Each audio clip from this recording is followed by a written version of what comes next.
aku bakal nge-share tentang beberapa buku yang mungkin bisa kalian gunakan dalam belajar TOEFL ya teman-teman. Jadi kalau di video sebelumnya nih aku udah share beberapa tips ya untuk menghadapi tes TOEFL itu sendiri. Nah, kali ini aku bakal spill beberapa bukunya. Mungkin ini bisa menjadikan referensi buat teman-teman ya dalam belajar, dan bisa kalian gunakan untuk belajar sendiri gitu ya. Jadi memang dalam tes ini tuh kita nggak perlu untuk kursus terkadang teman-teman ya. Jadi mungkin di beberapa cara belajar kita ada yang memang suka belajar sendiri gitu ya, ada juga yang memang pengen ke kursus gitu ya, bisa ke suatu institusi dan lain-lain. Nah, bagi yang suka belajar sendiri, aku bakal share beberapa bukunya ya teman-teman. Jadi nanti kalian mungkin bisa memulai belajar sendiri, atau kalian bisa membentuk kelompok sendiri teman-teman ya. Mungkin kalian ngajakin teman-teman yang lain untuk belajar bareng, atau ya tadi self study teman-teman ya. Kalau aku dulu belajar sendiri, jadi ya beberapa buku yang aku share ini itu juga aku udah pelajari juga ya teman-teman. Jadi udah aku baca juga, so kurang lebih saya juga tahu tentang kualitasnya gitu ya. Oke, kalau gitu langsung saja tonton videonya sampai selesai, dan jangan lupa like, comment, dan subscribe. Oke, kita mulai aja dari buku yang pertama ya teman-teman. Nanti aku kasih gambarnya di samping sini ya. Nah, yang pertama ada buku TOEFL Cliffs teman-teman ya.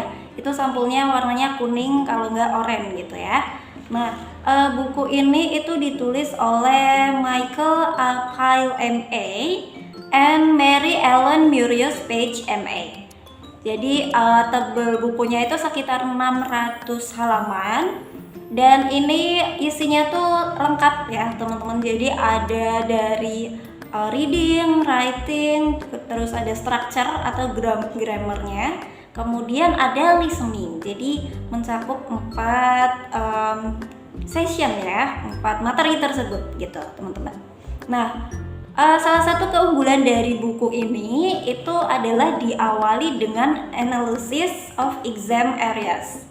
Nah, analysis of exam areas ini itu sangat bermanfaat banget buat kita, karena kita bisa tahu bagaimana untuk menghadapi tes ya, sama tips-tips penting nih biar kita bisa lolos tes TOEFL gitu. Jadi buku ini kayak ada introduction-nya gitu ya teman-teman, jadi nggak langsung ke materi gitu. Nah, jadi kita paham tuh tentang TOEFL tuh kayak gimana, terus biar bisa lolos itu seperti apa gitu ya.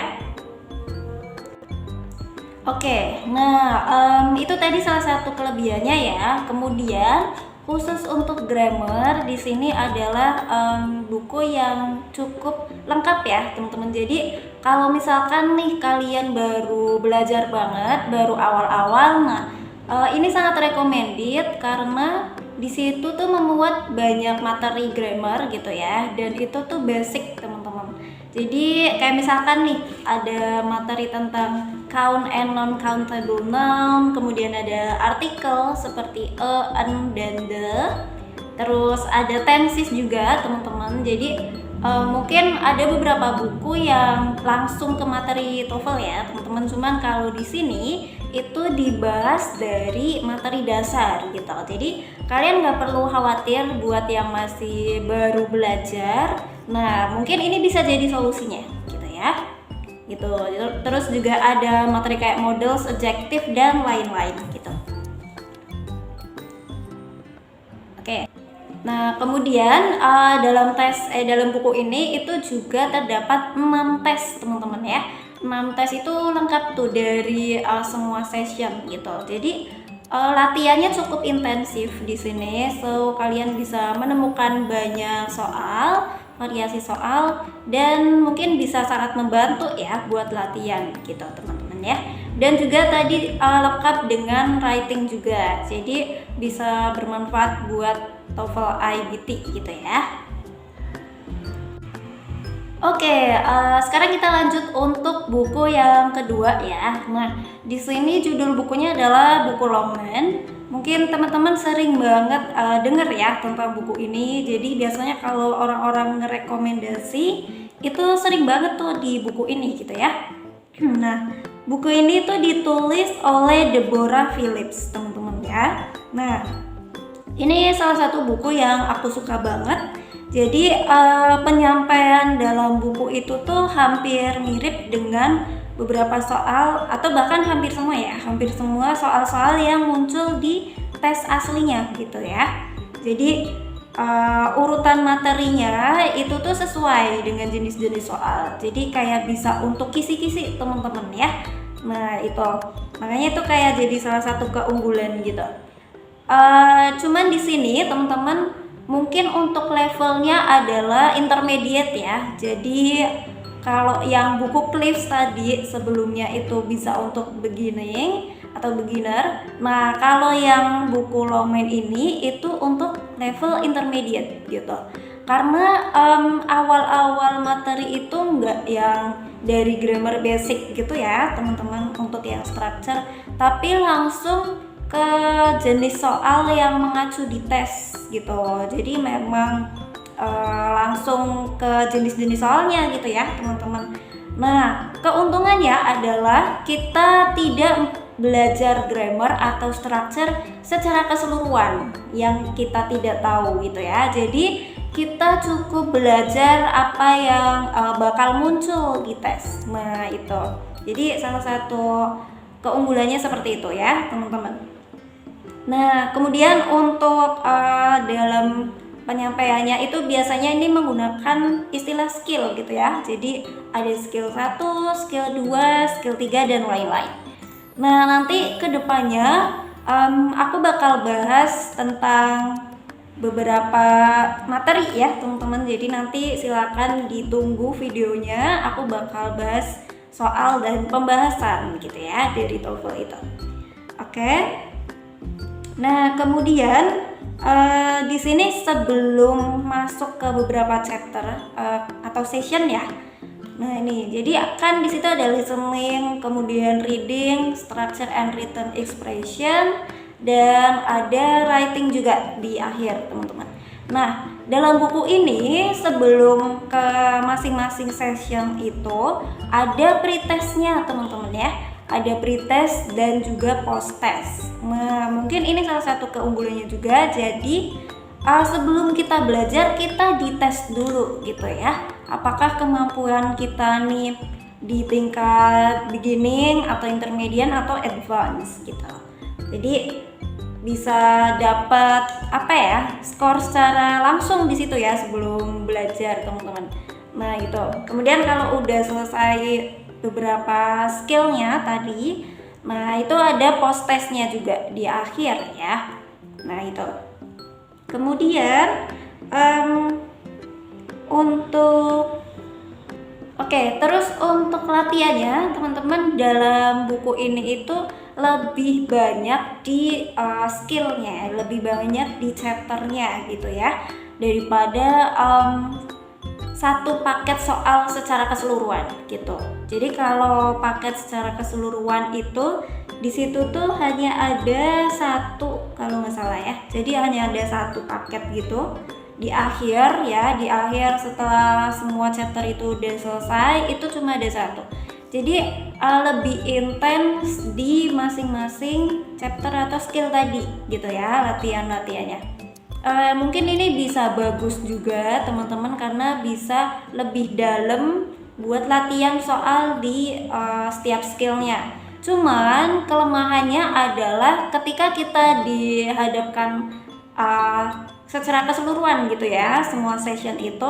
Nah dalam buku ini tuh kurang gitu ya karena tidak menghadirkan banyak paket soal gitu. Jadi kelemahannya mungkin di situ ya teman-teman.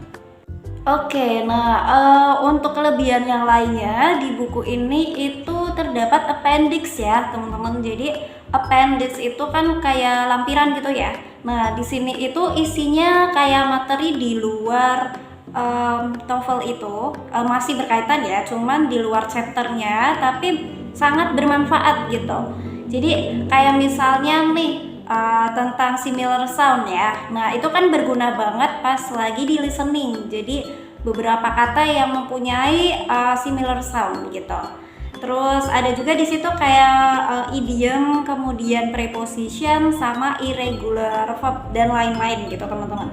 Jadi materi yang masih berkaitan tapi di luar pembahasan chapter itu ada di buku ini gitu ya. Nah, itu salah satu keuntungannya juga. Dan yang terakhir terdapat juga tentang scoring info. So kita bisa mencari tahu tentang tentang skor kita ya di buku itu. Dan juga terakhir ada tentang irregular. Oke, so yang terakhir dari buku ini adalah terdapat scoring info yang bisa kita gunakan untuk menghitung skor ya teman-teman, dan juga ada tentang listening script. Nah, ini mungkin bisa kita gunakan dalam memahami script listening gitu ya. Oke, selanjutnya di sini ada yang namanya buku Barron's. Nah, buku Barron's ini juga cukup familiar ya teman-teman. Jadi bisa kalian gunakan buat salah satu referensinya. Penulisnya adalah Sharpie dan ini sudah keluar sampai edisi ke-6 teman-teman ya. Nah, sebenarnya dalam buku ini tuh hampir sama dengan buku-buku yang lain, yang mana tuh terdapat banyak session ya, jadi mencakup semuanya. Cuman salah satu keunggulannya di buku ini adalah tentang listeningnya yang cukup punya level yang tinggi teman-teman. Jadi kalau misalkan nih kalian pengen practice listening lebih banyak, so referensi dalam buku ini itu sangat dianjurkan karena tingkat kesulitannya dalam listening itu cukup tinggi di sini teman-teman ya. Jadi kalau kalian pengen ningkatin skor, bisa tuh untuk buka buku ini gitu ya. Oke, selanjutnya ada buku yang namanya TOEFL ITP teman-teman. Nah, ini judulnya TOEFL ITP Assessment Series yang volume 1 gitu. Jadi biasanya penerbitnya itu Erlangga. Nah, mungkin teman-teman bisa cari juga ya bukunya. Cuman buku ini kurang direkomendasikan buat kalian yang masih baru mencoba untuk belajar teman-teman ya. Jadi kalau buat yang belum tahu banyak tentang variasi soal TOEFL, mungkin buku ini jangan langsung dibaca ya teman-teman. Kalian bisa baca dulu buku Cliffs yang pertama tadi aku bahas, atau buku Larsen. Nah, itu jadi basicnya itu lebih ke situ. Nah, buku TOEFL ITP ini itu tingkatannya lebih sulit gitu ya teman-teman. Jadi mungkin bisa untuk advance tingkatnya. Nah, cuman salah satu keuntungannya adalah buku ini tuh banyak soal yang memang sangat mirip gitu ya teman-teman. Jadi karena mungkin keluaran dari TOEFL ITP resmi gitu ya, ITS gitu, makanya di situ soal-soalnya itu asli dari sana gitu ya teman-teman. Nah, begitu juga dengan kunci jawaban. Jadi terdapat juga kunci jawaban di situ ya. Cuman salah satu kelemahannya di sini tuh tidak dibahas secara rinci gitu teman-teman. Jadi penjelasan tiap soalnya itu kurang ada ya. Memang nggak ada sih. Jadi cuma kunci jawaban aja gitu ya. So kalau misalkan nih kalian tipe belajarnya tuh suka ngeliat dari pembahasan, ya mungkin ini kelemahannya di situ ya teman-teman gitu. Nah, tapi dalam buku ini tuh terdapat panduan belajar gitu ya. Jadi bagaimana kita bisa achieve skor yang kita pengen gitu. Nah, di situ juga ada. Oke, kemudian selain listening tadi, untuk readingnya teman-teman dalam buku ini itu juga lebih panjang gitu ya. Dan juga strukturnya cukup lebih sulit juga. So kayaknya memang buku ini tuh didesain untuk tingkat advance teman-teman ya. Jadi kalau kalian pengen meningkatkan skor yang tinggi, Nah, mungkin ini bisa jadi referensi kalian gitu ya, karena tingkat kesulitannya cukup tinggi gitu. Oke, so kalau misalkan kita urutin nih ya, kalau misal belajar dari tingkat yang pemula, itu yang pertama kalian bisa gunakan buku Cliffs atau Larsen. Kemudian untuk intermediate bisa ke Beren ya teman-teman. Tapi Larsen pun bisa digunakan untuk intermediate. Yang basic banget tadi yang Cliffs gitu ya. Dan yang terakhir kalau mau yang advance berarti kalian bisa coba buku TOEFL ITP ini gitu ya. Oke, teman-teman, mungkin itu aja yang bisa aku share dan semoga bermanfaat. Jadi bergantung kitanya sendiri lagi ya, pengen belajarnya dari buku apa, itu cuma referensi aja. Semoga bisa ngasih review buat kalian yang masih bingung nih cari bukunya apa gitu ya, cari materinya dari mana gitu ya. Nah, nanti kalian bisa cek satu persatu tadi gitu, disesuaikan. Dan aku udah cek kalau itu tuh bisa kalian beli dimanapun ya. Kalau online ada di Shopee, Lazada dan lain-lain, atau kalian bisa cari di Gramedia, biasanya banyak juga gitu. Oke, mungkin itu aja dari aku. Sekian, jangan lupa like, comment, dan share, dan subscribe. Don't forget ya. So I think that's all for today. Thank you and see you next time. Bye bye.